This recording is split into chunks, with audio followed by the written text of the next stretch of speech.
ምንጮች አመልክተዋል። በዚያ አፋኝ ቡድን እየተጋዙ ያሉ የመገናኛ ብዙሃን ባለቤቶችና ባለሙያዎች ብሎም ሌሎች ንጹሃን ዜጎች የሚወሰዱበትን ቦታ እንዲያውቁ ተደርገው እንደሚታፈኑም ሳይጠቁሙ አላለፉም። የመገናኛ ብዙሃን ባለሙያዎችን ጨምሮ ዘርን መሰረት ያደረገው አፈና አሁን መናገር በማይቻልበት ደረጃ ተጠናክሮ መቀጠሉ ነው የኢትዮ 360 ምንጮች የሚናገሩት። በጋምቤላ ኢታንግ ልዩ ወረዳ የኒውዌር ታጣቂዎች በፈጸሙት ጥቃት በትንሹ 4 ንጹሃን ዜጎች ሲገደሉ ከ10 በላይ መቁሰላቸውን የኢትዮ 360 ምንጮች ገለጹ።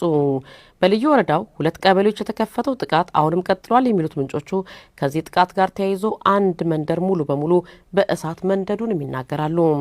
ከዚህም ጋር ተያይዞ ምናልባትም የሟቾቹም ሆነ የተጎዱ ዜጎች ቁጥር ሊጨምር ይችላል ሲሉም ስጋታቸውን አስቀምጠዋል።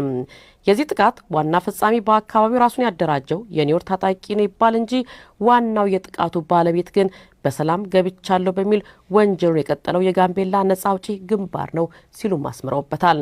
ይሄ ቡድን ከ1000 በላይ ታጣቂ ኃይል እንዳለው እየተነገረ ነገር ግን ወደ ሀገር ቤት በሰላም ገብቻለሁ ሲል ይዞት የመጣው ኃይል ከ100 አይበልጥም ሲሉም ይናገራሉ።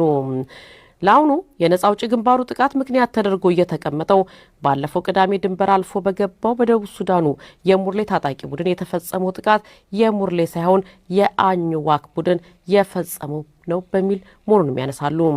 የሙርሌ ታጣቂ ቡድን ድንበር አልፎ ገብቶ በከፈተው በዚህ ጥቃት 10 ንጹሃን ዜጎች መግደሉንና 12 ሰዎች ማቁሰሉን የክልሉ የሰላምና ጸጥታ ቢሮ ባወጣው መረጃ ይፋ አድርጓል።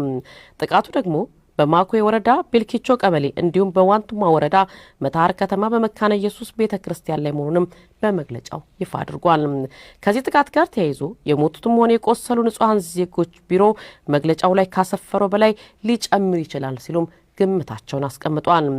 የኒውዌር ታጣቂ ቡድን ከጋምቤላ ነጻ አውጪ ግንባር ጋር አብሮ በመሆን ይህ ጥቃት የተፈጸመበት ድንበር አልፎ በመጣ ታጣቂ ቡድን ሳይሆን በአኝዋክ ቡድን የተፈጸመ ነው በሚል በአካባቢው ንጹሃን ዜጎች ላይ ተኩስ መክፈቱን ይናገራሉ። አሁንም የተኩስ ልውውጡ ተጠናክሮ ቀጥሏል ብሎም ሲሉም ያሰምሩበታል።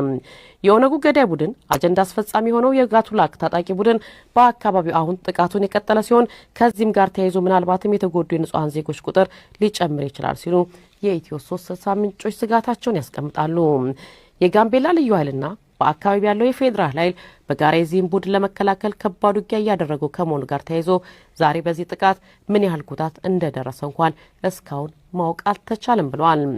ጋምቤላን የመሰልቀጥ የወዲዱ ኦነግ አገዛዝ አካሄድ አሁንም የጋምቤላ ንጹሃን ዜጎችን ነፍስ እያስገበረ ነው ሲሉ ምንጮቹ አመልክተዋል። ይቅርታ። በአማራ ክልል በአንዳንድ የጎጃም አካባቢዎች አርሶ አደሮች የተቃውሞ